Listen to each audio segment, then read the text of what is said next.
equipping you to navigate your grief journey after child and sibling loss. This is the Hope After Child and Sibling Loss podcast. On each episode, we explore the many challenges of grief as guests share their stories of loss. It's also a place where you'll hear about God showing up in our darkest moments and restoring meaning, purpose, and hope to shattered lives. I'm Greg Bufkin, your host and one of the co-founders of the Empty Chair Endeavor. To learn more about us, please visit our website at www.emptychairendeavor.com. Well, hi everyone, and welcome to our latest episode. Thanks for listening. I'm Greg Bufkin, and my guest today is Cheryl Davis. Cheryl and her family live in the beautiful state of Montana. At 19, Cheryl suffered the loss of a child to miscarriage, and we'll be talking about how that impacted her life with unexpected pain and grief.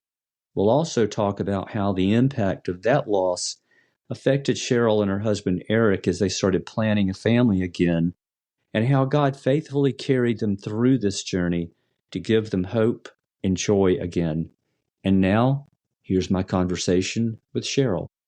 Well, Cheryl, welcome to our podcast today. It is so good to have you with us. Thanks for having me, Greg. It's a pleasure to be here. Oh, the pleasure is all mine. Cheryl, I don't know if you've ever listened to any of our episodes, but usually at the beginning, I give my guests a minute or two just to share anything that they would like about themselves or about their family. So I'm going to give you the platform for the next minute or two. It is all yours, and then we'll just kind of dive into your story. All righty. My name is Cheryl Davis. My husband and I have been married for 9 whole years. 9 whole years. Yeah. Wow. Congratulations. Thank you. He's an Okie and I'm an Oregonian, but we met and live in Montana. How did that happen? He was my hunting guide and I was his client. Wait a minute. You were the hunting client and he was the guide. What were you guys hunting? Deer and elk, white-tailed deer and elk. In Montana? Mm-hmm. Really? That is one of the most interesting stories I've heard about a couple meeting. That's really cool. I'm sorry, I didn't mean to interrupt, but I had to explore that a little bit. It's all good. That gave us a great foundation because we had to build a relationship with 10 hours of distance between us. Yeah. So It gave us a really good foundation. Yeah, I guess it did. So how long did dating 10-hour away from each other dating situation work out? About 1.5 years before we got married. How long were you guys able to see each other face to face very often during that period? No, just a handful of times. Wow, that is cool. That's a great story. So, and you've got a couple of little children, right? Yeah, we have 2 beautiful and brilliant little girls that God is constantly using to challenge, change, and stretch me. God does have a sense of humor, doesn't he? He does. Are either of them? I know the brilliant and beautiful part belongs to you. Were there any contributions that your husband made? Our youngest is the spitting image of my husband. So really, is she wired like him? We're not sure yet. Yeah, she's the 2-year-old. Yeah, my 5-year-old and my 2-year-old are very different children. The genius of God. Yes. Yeah, we have a granddaughter who is wired, who looks like and is wired just like our son Ryan. It is uncanny. Yeah. Why don't we just go ahead and let you tell us a little bit about your grief journey? As I was welcoming our guests earlier before you hopped on, I shared with them that you experienced the loss of a child through miscarriage in 2019. Is that right? That is correct. And that was your first child? Correct. Yeah. Tell us a little bit about that journey, because you were very young when this happened. I mean, nobody's ever prepared for that, right? No, nothing can prepare you for it. Yeah. Yeah, we went through that a couple of times, and I think we kind of underestimate the impact, the grief and the pain and the impact that it has in our culture on moms, particularly when there's a miscarriage. Tell us your experience with that and what your thoughts are about that, Cheryl. The thing is before my husband and I even got married, is we had a rather hard conversation where I told him that I really didn't want children. I loved being an aunt, but being a mom was just not something that I could imagine being. And he was okay with that because he wasn't looking at me for my ability to bear children. So that was a plus. And it took God 2 years before I recognized that he was softening my heart and giving me a peace with having children and becoming a mother. And then, Don't you love it when those words come back to haunt you later on? Like, right? no, Yeah. I definitely don't want children. Now, yes, I do. Yeah, he told me that I had started to glow whenever I saw babies, and he was really excited to see me glow when I was holding ours. Wow. So that was about 4 months after I actually recognized what the change that God had made in me. We had that positive pregnancy test, which was very exciting. I also Yeah. don't historically deal well with change. So Oh, one of those. one of those. So while I was excited, I was also really grappling with the thought of losing us, my husband and I, and knowing You that mean just kind of losing that identity as a couple, you mean? yeah, and everything that we'd built in that 2.5 years of being us, and knowing that that relationship was going to change dramatically with the child. That's an understatement. Yes. So we shared that with a very few people, and we just started dreaming and wondering what it was going to be like to be parents, what this child was going to be like, what God was going to do with that child. But there was, yeah, like I said, there was also a lot of fear and anxiety in me during that time because of my awesome relationship with change that has gotten better. Congratulations. Thank you. God has been working on me. Well, some of us are bigger projects than others, right? Yeah, I'm definitely a project. So we went, yeah, so that was really early on. That was like 3-4 weeks tops into the pregnancy when we got that test. And then a month later, 4 days before my husband's birthday, I went to the clinic to our 8-week appointment, and they did an ultrasound, which they didn't do with our second child. So I'm still wondering why she did that with the first one. And there was nothing in my womb. It was empty. And I was alone. My husband was Gosh. working. And yeah, that was nothing really prepares you for that. She moved the wand, tried to find a heartbeat and that little gray peanut on the screen, and there was nothing there. Wow. That had to have just been absolutely crushing. Very much so. In spite of all of the angst and anxiety that I had with all the change, Yeah, I'd become very attached to that child. of course you did. I think, we forget sometimes that a mom and her baby share DNA. And some of that DNA studies have indicated stay in her body for 20 years plus. I mean, that's that's a connection that dads don't get to have with their children. And so when something like that happens, and when we say that it's crushing and devastating, that's really, those are inadequate words, aren't they? Yeah, because I'd never lost anybody close. And so my Right. first real experience with grief was losing a part of my heart. And how old were you at the time, if you don't mind me asking? Let me do the math. At 26. I wasn't 26 yet. I was going to be, so I was Okay. 25. Yeah, that's really young to experience when you experience a grief for the first time, and it's that personal. It's not uncommon for somebody your age at that time to have experienced the loss of a grandparent potentially, sometimes even a parent, sometimes a friend, but you don't expect when you get pregnant to lose that child.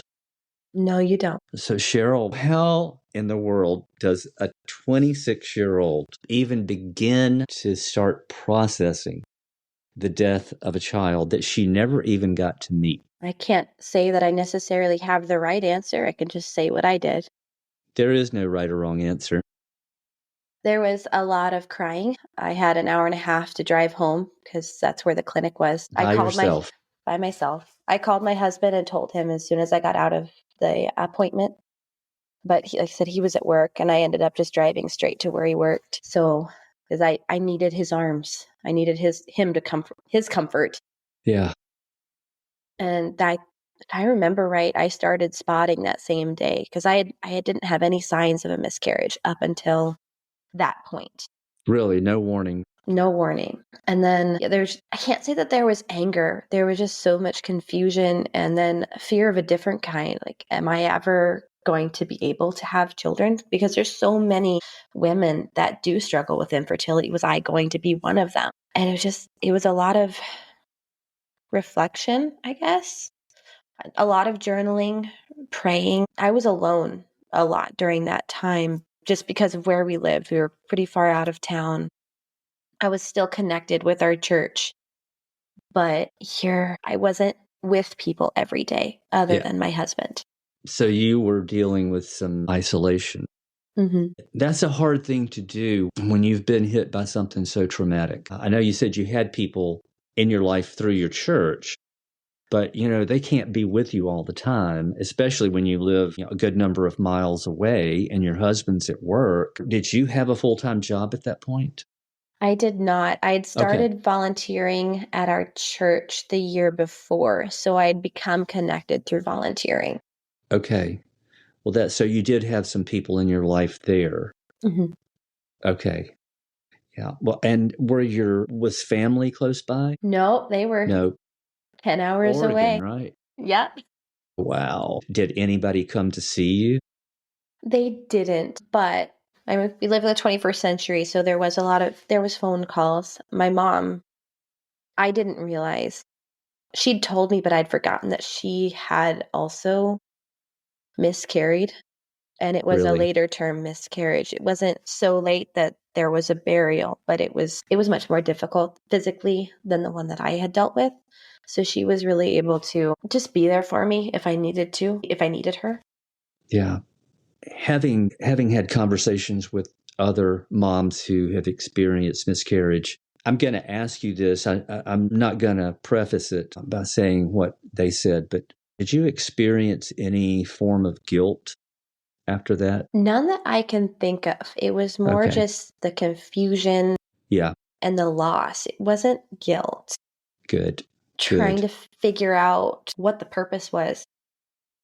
Yeah. Trying to figure out what the purpose was with something that just seems so absolutely meaningless. And I asked that question about guilt because sometimes moms will share that they felt guilty because they felt like there was something that maybe they could have done that would have prevented it, or maybe they didn't do something right, But I'm glad that, with all the other things that you had to deal with, that was one less thing for you. Yeah, we were told that it was a blighted ovum, so that there was technically never a baby in my womb.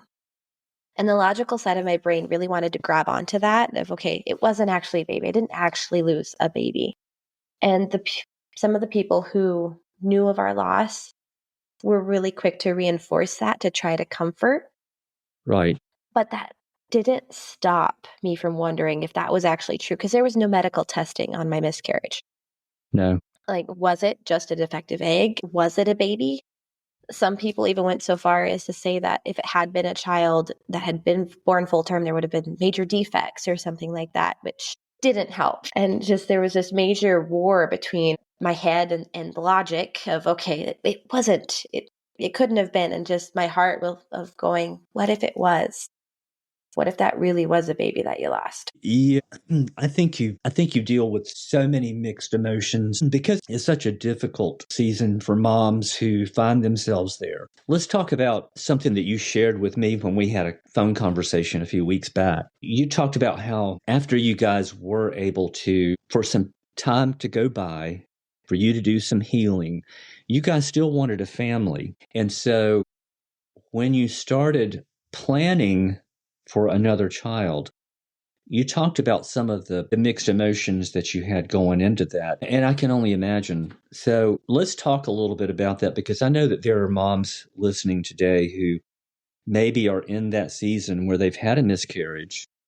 They still want children, but maybe now there's a lot of fear and anxiety about even trying it again. So how did that loss that you experienced impact the way that you thought about getting pregnant again? We knew that there wasn't going to be any issues from the miscarriage not completing. So that did Right. help because that can cause issues. But there, like you said, there was a lot of fear of, and I mentioned it before, like, is this a fertility issue or is it just a fluke, just a one-time thing? There was every time my cycle came around, it was like, okay, I'm not pregnant. So does that mean I can't get pregnant? Or every time it was a day or two late, it was like, okay, I need to take a pregnancy test. Maybe this is it. And it wasn't. And it was this roller coaster of hope and hope dying and hope dying until there was hope and it didn't die. Yeah. The hope remained. Yeah, and that can be a very wearying process. Yeah, it's definitely an emotional roller coaster. Yeah, absolutely. I remember when it happened to us for the second time. And I remember my wife, Kathy, saying after it happened, she said, I just don't think I can do this again because of how hard that emotional roller coaster is. And interestingly enough, about 3 months later, she got pregnant and had a picture perfect pregnancy, and God gave us Ryan. So, but that is a very hard season for just because of all the things that you just shared. And there's even more than that you probably can't even put into words. It's also really hard on the man, on my husband, because there's so much in miscarrying, in pregnancy, in childbirth that leaves the man completely helpless, where they're God made men as protectors and providers. And once their wife is in that position, they're completely helpless. And it's really Yeah. hard on them. Yeah, I'm so glad you brought that up, Cheryl, because it doesn't get talked about enough. I think miscarriage itself doesn't really get the attention that it should. Parents who go through it, but especially dads. And you're absolutely right. That role as protector and defender. It is really difficult and a very helpless feeling to watch your wife go through all that encompasses, knowing that you just there's literally nothing that you can do. It also makes it even more difficult when the husband can't share that emotional loss. Yeah, It wasn't necessarily my husband's loss as much as it was mine. He right. knew of the baby, but it wasn't a part of him yet. Exactly. Yeah, and unfortunately for a man to try to find a way to connect and share that with another man in our culture is to say it's difficult is an understatement. There Yes. just aren't many guys that would understand that. No. And that would have the ability to be able to, unless they've been there, they couldn't empathize. But I think the majority of men would have a difficult knowing how to really be sympathetic because it's just not something that that we're prepared for either. But that we just I think our emotional capability with something like that runs pretty low compared to what women are able to. Does that make sense? Yes. Yeah. Well, I know that he did everything that he could do Yes, he to did. be supportive. Yeah. So you got a good one, a keeper. He is a keeper for sure. Yeah, yeah, yeah. You asked earlier what was some of the things that I did to get past the grief. And there was one thing that I haven't mentioned yet. And that was there was a women's retreat shortly after the miscarriage completed. And it was one that I'd originally told the lady I was going to room with that, hey, you're going to have to share with another person because I'm pregnant. And then Yeah. I miscarried. So I really didn't want to go. But I don't even remember what that women's retreat was about. I don't remember the theme. Yeah, I get it. But I do remember how much God used that to help me heal. And he actually gave me he gave me a word. One of the ways God speaks to me is when I journal, it's like he takes over and starts writing. And I wrote that down. If you would like, I could share it. I would love for you to share that. Okay. Is your heart troubled as you come before my glorious presence? Take heart. Shed your trouble like the dead skin it is. Have peace as you come unto me. I am not troubled. I am mighty, and you are mighty through my presence. Take heart as you journey with me. Cling to my hand, O daughter. I will guide you through this life. When attack comes, my hand will shield you, and my spirit will equip you for battle. You are with me, and I with you always. Go in peace, for I am with you, and my power is in you. Call on me. Call on me. Your troubles will be no more in the glory of my presence. Delight in me as I delight in you. I will be your father, and you my beloved daughter. Take courage, my loved one. Take heart. My blessings are with you as you dwell in me. Your future is secure. Your life is cradled in my arms, more precious to me than my son. Take heart and be free in my love. Psalm 27:14. Wait for the Lord. Be strong and let your heart take courage. Wait for the Lord. Wow. That does not need any commentary on my part. It stands alone by itself. Thank you so much for sharing that, Cheryl. Wow. That is amazing. He is so good. He is, and that was what I needed to really help heal. Yeah. Cheryl, what else have you learned about God during this grief journey and healing journey that you thought you knew before, but maybe you really didn't until you had to walk out something so painful and so traumatic? There's several things that come to mind. One would be how much he values me as his daughter, how much I am worth to him, not because of anything that I do, just because I am his daughter. I love that. Another thing is how faithful he is through the fears and through the worries and the anxieties. When I got pregnant with our oldest, I had some spotting, and that that anxiety is just like right there. Oh no, you're spotting. Is this another miscarriage? And my mom told me to stand in faith because God had showed her something on their last visit. When they were at church with us, there was a baby crying in the lobby, and God told her that that would be our baby next year. Oh, wow. So just how much he's faithful in those moments, that he gives words to us, to the moms, but also to the people around us to help us through those times. Cheryl, we've touched a little bit on the importance of community when we go through something so devastating. What did that look like for you? I mean, as far as what did people do that really helped you the most? Because we both know that sometimes people want to help. I mean, anybody who knows us, they want to help. They want to make it better. They want to make it go away because they want the old us back. And so sometimes they say and do things that aren't particularly helpful. And sometimes it's hard to know how to respond to those things.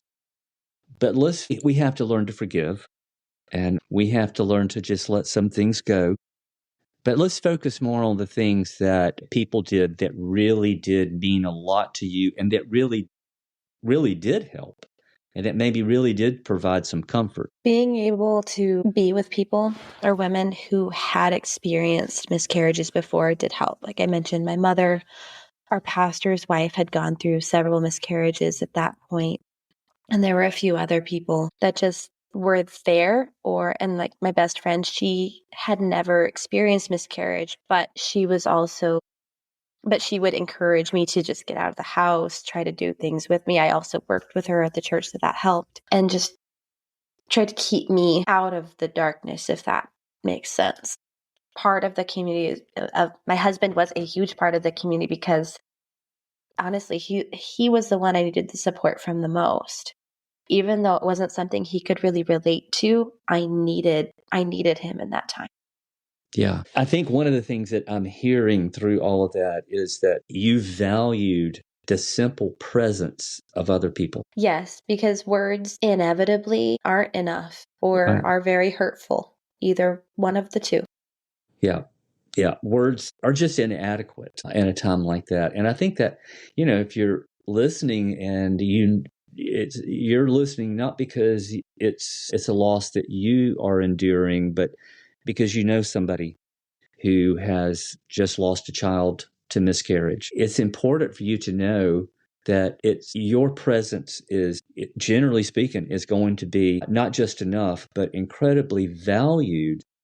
And it kind of lets you off the hook in that you don't have to find these magic words that you hope are going to make it all better.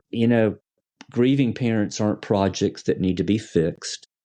We're just people that need to know that people love us enough to just, give us the space to grieve. And sometimes we need you to help carry some of that grief. And all that means is just sitting there with us. Made me think of my kids, because kids get a lot of hurt, both real and imagined, and they can cry at the drop of a hat. And most of the time, there's nothing that I can do to make it go away. But what they need me to do is just to be there, to hold them, maybe kiss the boo-boo, which I'm not going to kiss somebody else when they're just my husband. But that presence there is they just need that comforting presence. And as adults, we're still the same way. Yeah, that comforting presence is invaluable. Cheryl, something else I wanted to get your thoughts on. Grief has a way of changing people. I've heard lots of parents say, and I would say that in my own life, this is true. After you lose a child, time becomes divided. Your life before the loss and your life after the loss. We're different people. We have our same personalities, of course. We look the same, but inside, grief changes us. How would you say that grief has changed you? It's done a couple things. One would be it's given me the ability to be able to walk with other women who have miscarried since I've miscarried, and being able to just be there for them, and given me that understanding and compassion that I would not have had if I hadn't miscarried. Another thing that the grief has done of just walking through the process is understanding that as hard as grief is, as pain is, as miscarrying is, that there is still, God can still bring something out of it, whether it's a depth of understanding that I wouldn't have had before because He did, or compassion that I wouldn't have had before, like I said. And it also brings about a more intimate relationship with God. It brought me deeper in with Him, and I couldn't have had that without the grief of the miscarriage. Yeah, I think that anytime we experience suffering and we are a believer, we have a relationship with Jesus Christ, He absolutely does not waste that. He will use that if we'll lean into Him, and our faith will come out stronger, and our relationship with Him, as you said, will grow deeper and more personal, I think. I want people who are listening today who maybe their experience wasn't exactly like yours, Cheryl, in that you said that you really didn't get angry. Sometimes parents do get angry when they lose a child, whether it's due to miscarriage or whether it's, a suicide or an accident, whatever it might be. When they lose their child, it's not uncommon to hear parents talk about they just got angry with God. And sometimes I think that can be very hard for that parent dealing with that. It can also, sometimes it can pose some challenges with people who are looking in from the outside thinking, you shouldn't be angry with God. God's not the one who did this. And we live in a fallen world. Bad things happen to good people. Bad things happen to everybody, whether you're a Christian or not. But Cheryl and I both would want you to know that it's okay if you do get angry with God. He's a good Father. He understands the anger, and His love for you does not change. And it's okay for you to tell Him that you're angry. And if you'll do that, He will help you. You may not understand it ever. There are still things about losing our son Ryan that I will never understand on this side of heaven. But God is a big God, and He is a good Father, and you can trust Him with that anger, and it's okay. And God is able to redeem everything, even Absolutely. our anger. Absolutely. Yep. And, some of what you just shared a moment ago reminds me too of, I go back to this scripture all the time. Romans 8:28 talks about how God uses all things in our lives, everything for our good and for his glory. And it's really hard sometimes to see that in real time. But in retrospect, I can look back now and see so much good that God's brought into our lives and through us entrusting our story to him. Would you say that you've seen the evidence of that in your life as well, other than what you just shared? Oh, for sure. I mean, the older I get, the more I see, the more clarity God gives me of, okay, this is a part of why you went through that, because I'm only 30. What is it? 1, 2? And he's going to show there's going to be so much more throughout my life that I don't know now, but it's all going to tie together to, okay, this one thing here and this thing here and this thing here, and there is a reason for it, but I have to wait 5, 10, 20, 50 years before I get even close to a full picture. God's the only one with the full picture, but I've got to trust that every painful moment, every irritating moment, every storm has a purpose. And that purpose isn't necessarily just for me. It's also for other people, for things, for me to be able to help other people. Well said. Yeah. And that, when you get to the place where there's been enough healing, and that when those opportunities come along, it's amazing the healing properties of sharing with somebody else what you've been through. Because when we do that, we're processing it all over again. God is using that pain to bless somebody else, to give them some hope. Because here I am 10 years later, it didn't destroy me. I have joy and peace and hope in my life again. I have meaning and purpose. And they can borrow hope and encouragement from seeing that in me and in you. Social media filters haven't done society any good. We need to share, not be negative of like, guess what happened to me today? The car broke down. Someone was going slow. But First more, world problems. yeah, first world problems, but more of, okay, I miscarried. My husband and I are walking through a very difficult season right now, and just being able to share with people that, what, life sometimes really, really sucks, and there's no two ways about it. But let me tell you who God is through all that. Let me tell you what God has done, the character of himself that he's revealed to us, and all of the good that has come about these situations. But if we don't share it, we're robbing ourselves, not just God, of the opportunity to share about him. He gives us all of these things to bring glory to him. And if we never talk about it, we can't glorify God in it. Yeah, and I'll add to that I think it's good for people who don't have a relationship with Jesus to see that we don't have perfect lives, that we experience the same kind of stuff that they do, but we don't have to carry it alone or walk through it alone or do it in our own strength. In a relationship with him, we get our strength from him, and he comforts us. I love that scripture that I think it's Psalm 34:18. Correct me if you know this, if I'm wrong. And it says, and God is close to the brokenhearted and saves those who are crushed in spirit. You might And I not think, be 100%, but you're close enough. yeah, you think I'm wrong on that one? Oh, no. I think you're 100% right. I mean, okay, look at Saul and David. Saul had everything, but David, who walked through the crushing, was the person that God said was after his heart. It wasn't the person who had everything handed to him. We need the crushing. Yeah. I mean, it's not something when you say that, there's probably somebody thinking, I don't want that. What we've been through, I would have never asked for something like that in order for my faith to grow stronger, in order for my relationship with Jesus to be more personal and more intimate. But it happened. Why it happened, I don't know that I'll ever have the answers that I wanted in those early days.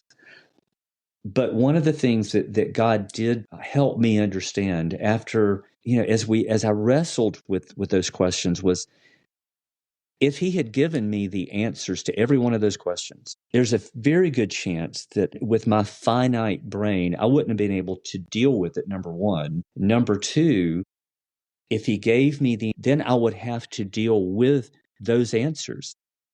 And that would add very likely a whole heavier layer of pain and grief that I was already going through. And we don't have the ability with a finite mind.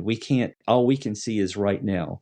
He can see the past, present, and future all at the same time. And I think sometimes in his kindness, he only allows us to see what we can handle. For sure. There's a lot of blessing in silence, even if it is from God. Because if he's withholding his words, it's because what he knows isn't going to help us at that moment. He knows the moment it will, and he'll give it to us then. But until then, it's hard, but to be content with just his presence is really what we need to be.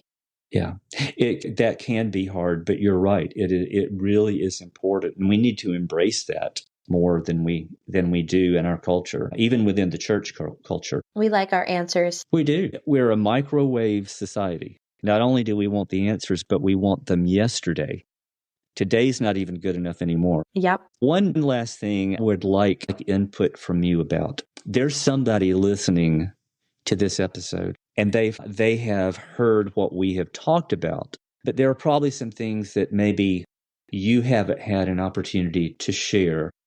And if you were able to do what we're doing right now and speak to that mom one-on-one, what would you tell them? You are 6 years into your grief journey, and I'll say your grief/healing journey. What would you say to a mom who is 6 days or 6 weeks into her journey? That is a hard question because my first instinct would be to not say anything.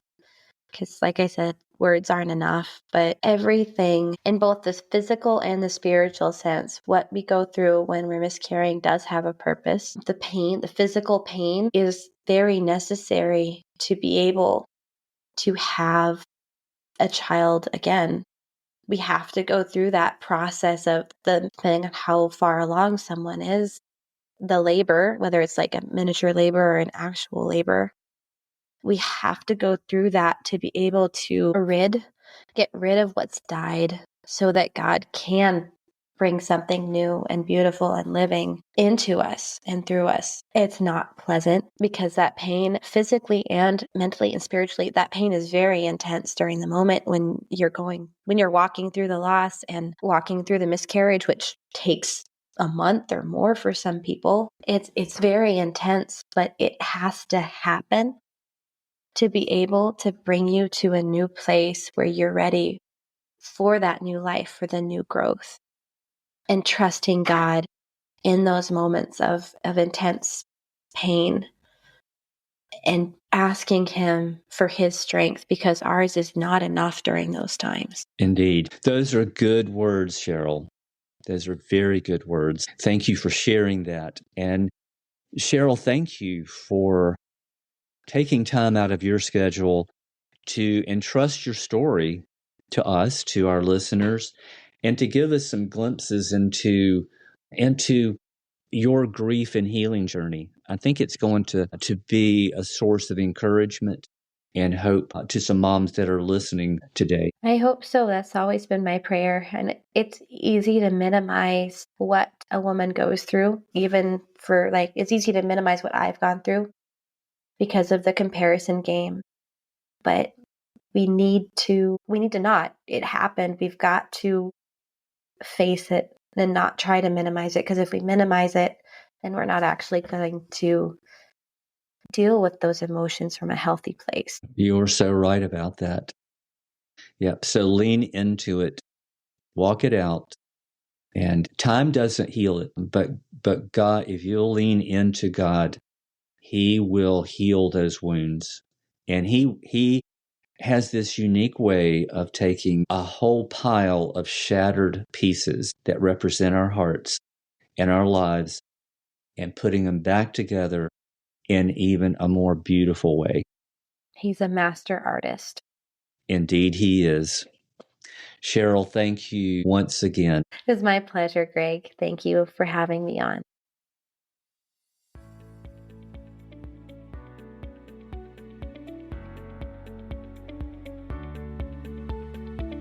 Well, thank you for joining us today.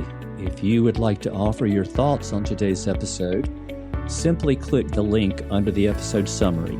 And if you're interested in sharing your story on a future episode, email us using the provided link. Join us again in 2 weeks to hear another story of how God meets us in our pain, creates something beautiful from the broken pieces, and restores meaning, purpose, and hope.